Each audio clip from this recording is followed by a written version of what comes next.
Hey everyone, it's Naki, and today I want to talk about something that I believe we all experience but may not always understand, and that is our triggers. And I'm not talking just surface level annoyances, but those deep emotional reactions that really catch you off guard and can really hijack your peace. The times when you know that your whole body is reacting before your mind really even knows what's happening or can catch up, or when someone says something small that should be insignificant, but it lights up something really big inside of you.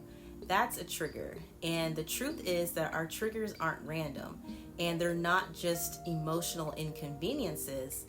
They're actually teachers. And most of us are ignoring the lessons that we could be learning from them. Because I used to be so reactive, walking around with open wounds that I didn't even know were there. One wrong look or just one dismissive tone from someone or a moment where I didn't feel seen or just truly appreciated, and I would spiral. I'd shut down emotionally, or I'd lash out, or I'd overthink it all night and replay the conversation in my head until I just really couldn't even sleep. And for the longest time, I told myself that I was just being sensitive, that I just needed people to treat me better. And while yes, it's true that we do all deserve kindness and respect, that wasn't truly the full story. And eventually I started to realize something deeper was going on, because even when people meant well or had good intentions, I still found myself just feeling very defensive and on edge and hurt and misunderstood.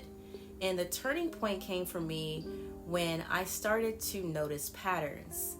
And it wasn't just random things that set me off. They were really specific situations, such as anytime I felt like someone was questioning my intelligence, or anytime that I happened to feel dismissed or unseen, or anytime I felt like someone was trying to control me or trying to make me feel small.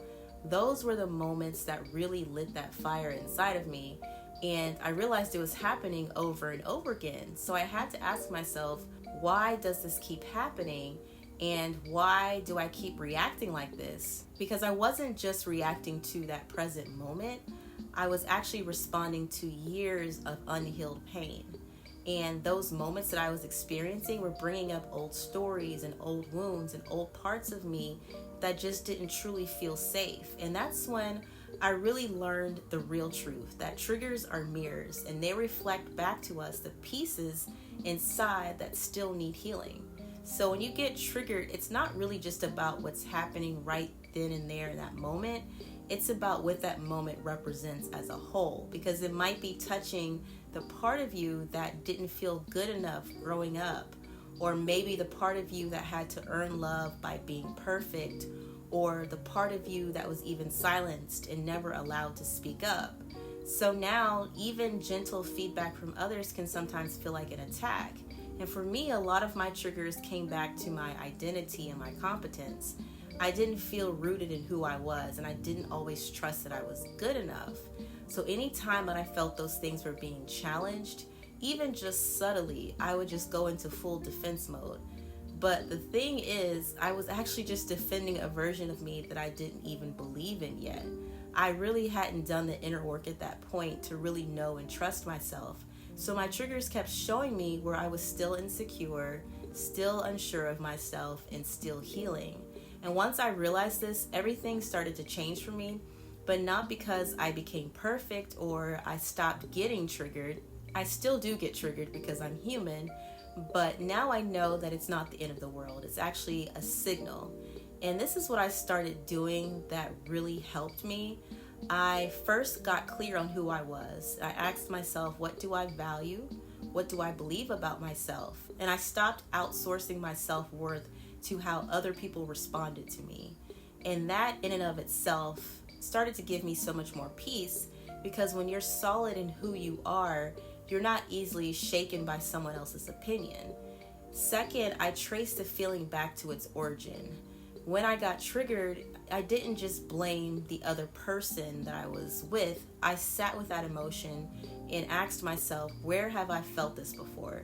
And usually it happened to go somewhere back in childhood, where there were moments where I felt invisible, or where I felt that love was conditional, or even maybe where I was told that I had to be something other than myself to be considered enough. And just naming where it came from and the origin of that helped me to separate the past from the present. And lastly, I created space before I started reacting. This was a big one. So when I started observing the reaction instead of becoming the reaction, that's when the healing started. I gave myself permission to just pause for a second, to breathe, and ask myself, what am I believing right now that's causing me this pain? And most of the time, it was actually just a lie that I had outgrown. A lie that I'm not enough, or that I'm too much, or that I have to prove myself to be worthy. So here's what I really want you to take from this. Your triggers are not evidence that you're broken or something's wrong with you. They're actually invitations, and they're pulling you towards the parts of yourself that are really still waiting for your love and your attention and your presence. And you don't need to get it all right, and you don't need to be able to fix every single wound that you have. But what if just for today, in this moment, you begin to see your triggers as sacred messengers and not enemies, but actually as teachers? Because if you're constantly feeling reactive or drained or overwhelmed, you want to start with self-compassion, and you want to really start with noticing things, just pausing and asking yourself, what is this moment trying to show me or tell me about myself? And that's where the true healing begins. So if this message resonated with you, I'd love to hear from you down in the comments. What's one trigger that you've really been working through, or one realization that you've had about where the source is or where it's coming from? And let's just talk about it together. I want this to really be a safe space to explore these topics. And if you're on a journey of healing and self-awareness and softness, go ahead and subscribe to the channel or leave a comment. I want to create content that supports people through all stages of life. So thank you for being here, and be patient with yourself. Realize that you're not behind. Sending you so much love and acceptance, and I will see you in the next video. Peace.